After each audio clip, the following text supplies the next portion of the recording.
Last day of climbing on the 7 stages of the UAE Tour. Stage 5, destination Jabal Jais. Starting off on the coast, a suggestion that the winds may well blow up again, as they did on the opening stage, and it was to be a headwind, if there was to be any, at the final test, up the twisty and indeed challenging Jabal Jais. 21 kilometres that final test. Indeed, average gradient of around about 6%, but with ramps of 9.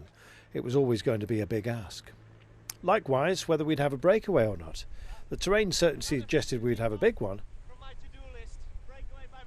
In the end, Mathias Frank doing it for the first time in his career solo, but not for long. He was joined by a real fighting force, including Thomas de Gendt and latterly Alexei Lutsenko. When it came down towards the final of the intermediate sprints, Thomas de Gendt it was that went up the road, just edging out Omar Goldstein, who was led in by Alex Dowsett in order to snatch those points and the lead in the black jersey competition for Thomas de Gendt. Meanwhile, other black jerseys, those of Ineos Grenadiers, up towards the fore, setting a pace in order to try and wear down the legs and maybe the belief of Tadej Pogačar. It was always going to be a battle, surely, between Adam Yates and Tadej, our race leader, by the time we got to the mountain. Well, at the foot of it, Thomas de Gendt was starting to put on the pace, and it was thinning down the break. Ultimately, Alexei Lutsenko decided to help himself, possibly to glory. Would he be able to hold on? That was the big question. Meanwhile, the pack itself was starting to be shredded. Ineos Grenadiers had done all of the work during the day, almost offering up a free ride to Bora Hansgrohe, and indeed UAE Team Emirates, who hold that red jersey on the shoulders of Tadej Pogačar. Lutsenko would eventually be caught, but it was heartbreaking, really, because it was so late in the day.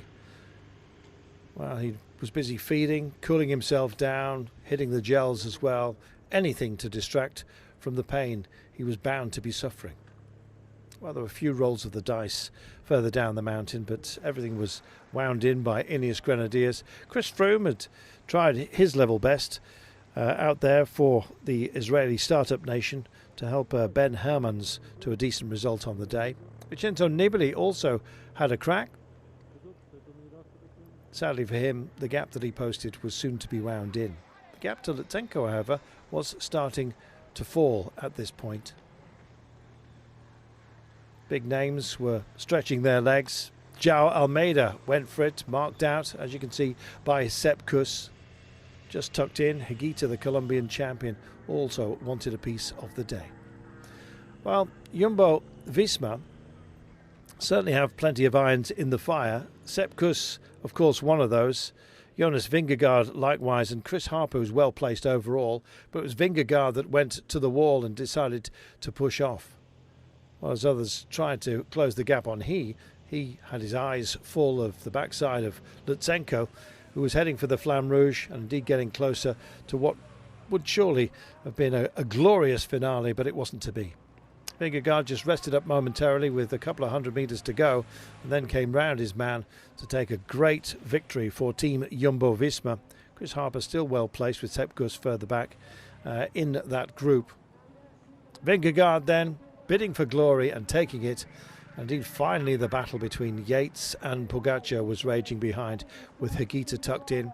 They would share some of the minor bonuses, but it didn't go the way of Adam Yates, with Pogačar just stealing second place behind the victorious Vingegaard. A stressful day, a big day for this man. Great Dane in prospect, and indeed the biggest win of his career so far. Having taken a stage in Poland, he added this to his tally. Some fabulous names behind him as well, and the roar said it all.